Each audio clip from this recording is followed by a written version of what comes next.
بسم الله الحمد لله والصلاة والسلام على رسول الله صلى الله عليه وسلم. أكم جرتنا خوي جمتو داوتو تخينيا. عرّا سجنتا جايبات هكذا بندم. سجنتا جايبات نيم سجنتا كرتة والمرميتي كيرون جنتا كسر والمرمي جرت. إما كنا أبدي شو. إما كن إما جاب ada. Sorry, di mana aku dah kau jom tu dah utuh kenya. Nanti rampat elah seganta kau pesu jera.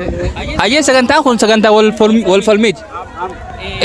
Abdul Qadir fi Yusuf Yusuf irratti usership yoo jine usership hojii haqii famtu meega gabaabdumatti wal mormii keessa maal akka ture isaan maraa dhageenya Yusuf irraa qabna hodho Yusuf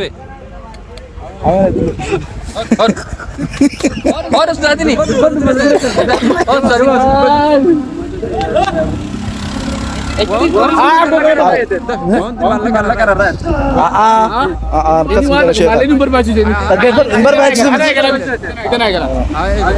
Arama addunyaa dararratti waa hundarra qarshiidha. Qarshii fayyadu qarshii qabaalaan waan hundi jirti jechuudha. Ilmi namaa qarshii qabaanne gatii takka qabu. Kan waqa kan.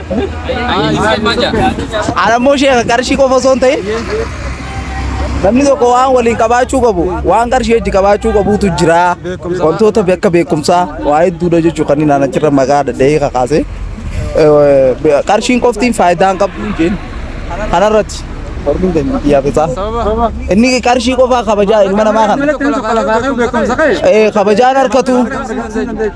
kabajaan harkatu ilmummaa namaatu yoo qarshiin qabaanne addunyaa tanarratti hatta sheekha biratti illee sheenyillee du'aayi warra maallaqa qabu qabaaf godhaale Sani mormin de nyama she qotilille Allah ka male miskine jumanu ka tilal tu gargal miskine arkata male